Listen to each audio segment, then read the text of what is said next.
จะสบายดีมาพบกันอีกเช่นเคยเนาะกับ MK Studio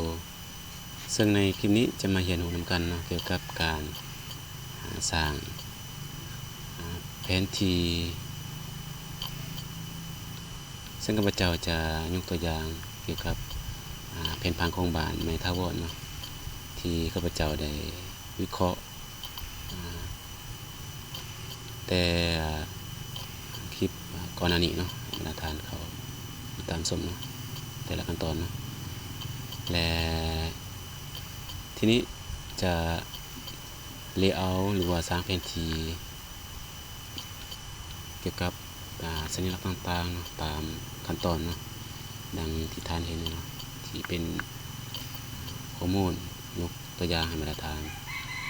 ได้รับชมก่อนเนาะและต่อไปมาเห็นรู้แต่ละขั้นตอนเนาะมาดูกันเลยและต่อไปให้บรรดาท่านนำเข้าข้อมูลก่อนเนาะเข้าข้อมูลจากฐานข้อมูลเนาะซึ่งข้าพเจ้าได้นำข้อมูลดังกล่าวเข้าในที่นี้และดังนั้นจะมาเอาหรือว่าเฮ็ดแผนที่เกี่ยวกับแผนผังของบ้านนี่เนาะและเอามาเทียบเบิ่งในนี่เนาะในแผนที่จากดาวเทียม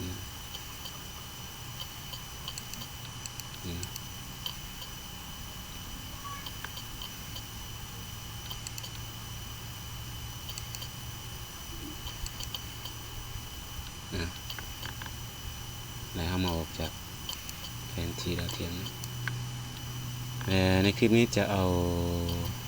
เกี่ยวกับการคำนวณเนื้อที่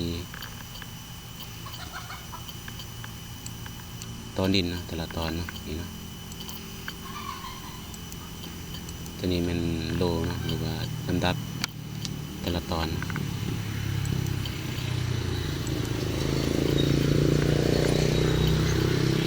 แต่ดังนั้นเอามาเข้าที่โปรเจกต์ถ้าบรรทานตั้งซื้อก็ได้เนาะข้าพเจ้าจะโอเคเลยและทีนี้อาจจะได้เอกสารวางเปล่าเนาะดังนั้นให้เลือกหน้าเจียเนาะซึ่งข้าพเจ้าจะเลือก AC เนาะเพื่อในการปิ่นข้อมูลหรือว่าบรรทานจะเอา A0 หรือ A1 A2 แล้วแต่เนาะซึ่งข้าพเจ้าเอา AC เนาะและตัวนี้สามารถเปลี่ยนทั้งตั้งทั้งนอนนะเจียนะซึ่งข้าพเจ้าจะเอาทั้งนอนต่อไปจะมาแอดข้อมูลแผนที่นะ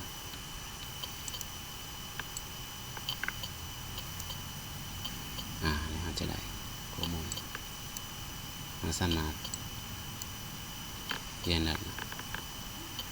แก้ไขได้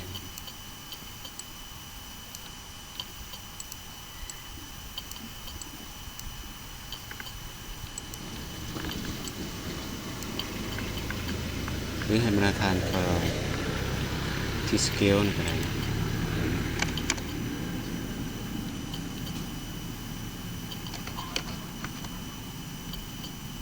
จะเอา4,000ทีนี้มันเท่าไรเป็นองศา00ต่อไปให้มาแสดงมาตราส่วนมาแอด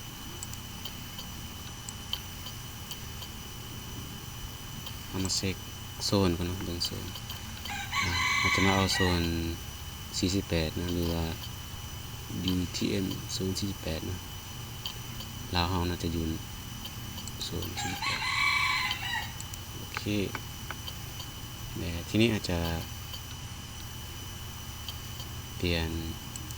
อาจจะใส่อัตราส่วน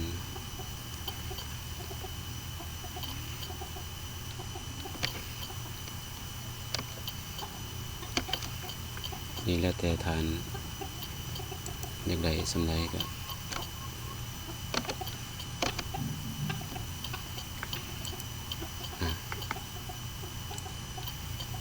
ต่อไปมาแสดงตัวเลขเนาะ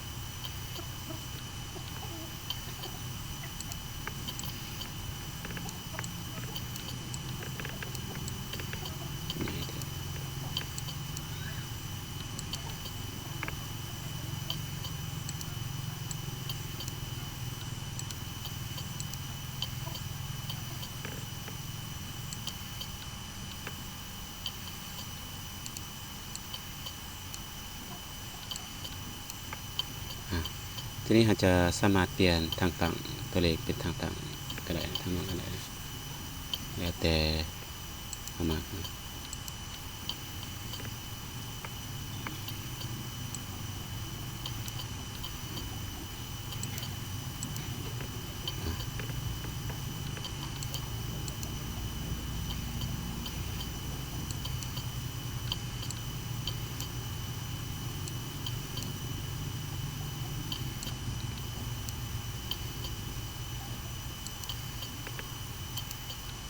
มันสามารถยับได้นะยับเพื่อเราจะใส่สัญลักษณ์ต่างๆ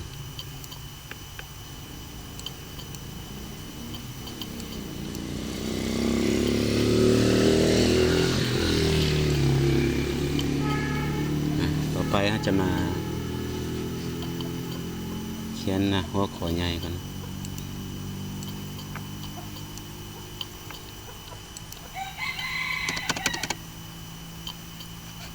แผนที่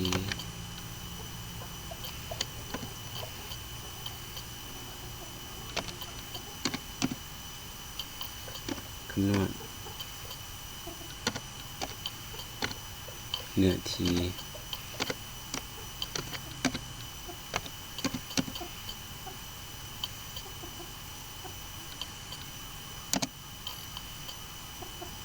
เพียงพังบาท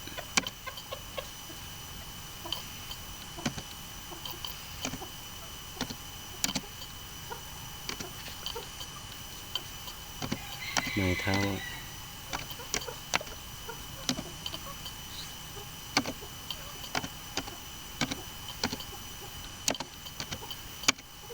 เขตสำรวจ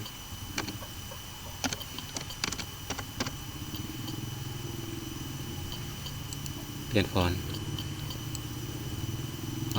36เพชรสลัดโอทีนะ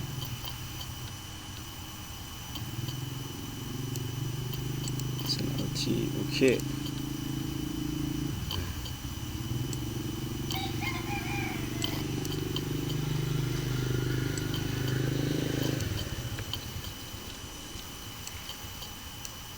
แล้วเราจะได้ขอนี่และต่อไปเราจะมาเลือกเกี่ยวกับสัญลักษณ์หรือว่าคำอธิบายสัญลักษณ์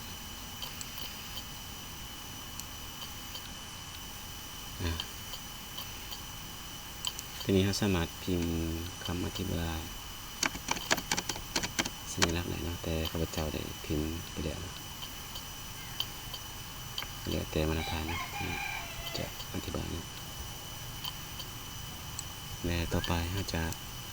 าสามารถลบสิ่งที่เราบ่ต้องการนะข้อมูลบ่ต้องการ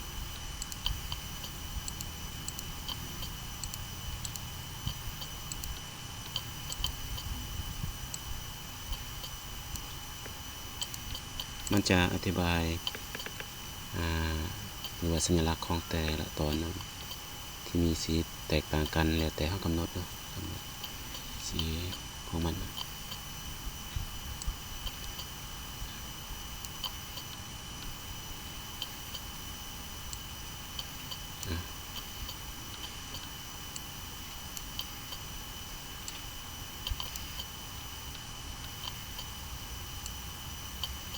ตัวนี้เราสามารถเปลี่ยนฟอนต์ได้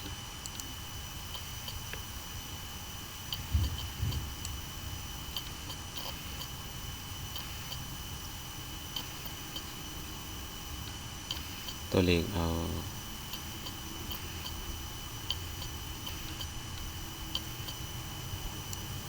Time New Roman 18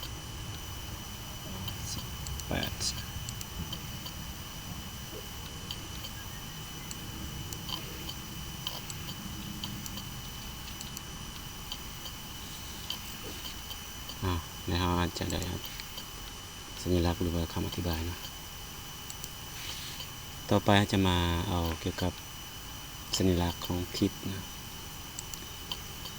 แสดงทิศ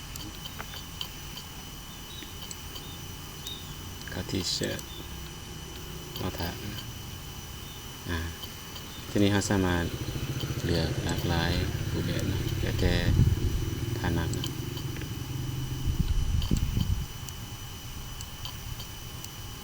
สามารถเปลี่ยนสีดำ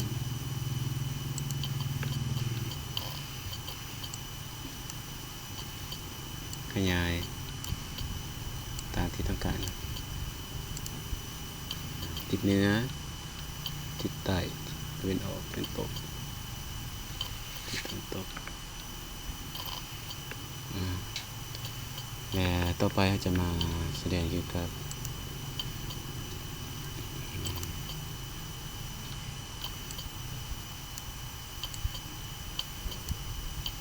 เตอร์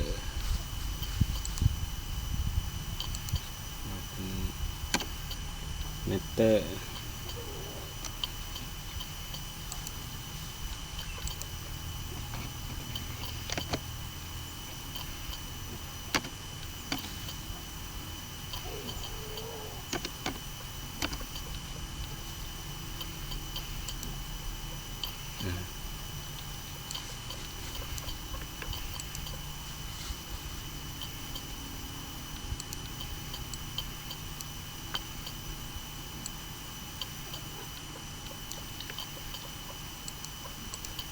ถ้าว่าเราต้องการใส่เป็นต้นเป็นมาตราส่วนแล้วก็สามารถพิมพ์ตามที่ต้องการมาตราส่วนเดี๋ยวแต่ห้ามกำหนดนะมาตราส่วน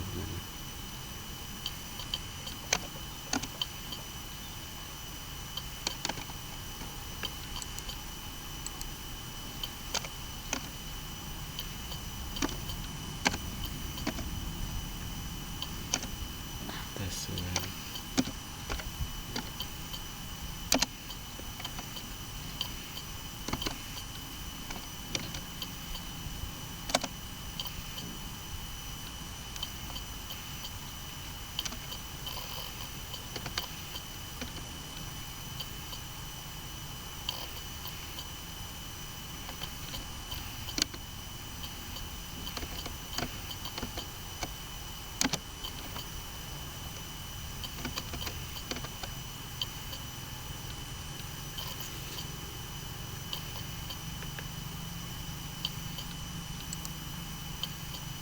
สามารถเปลี่ยนฟอนต์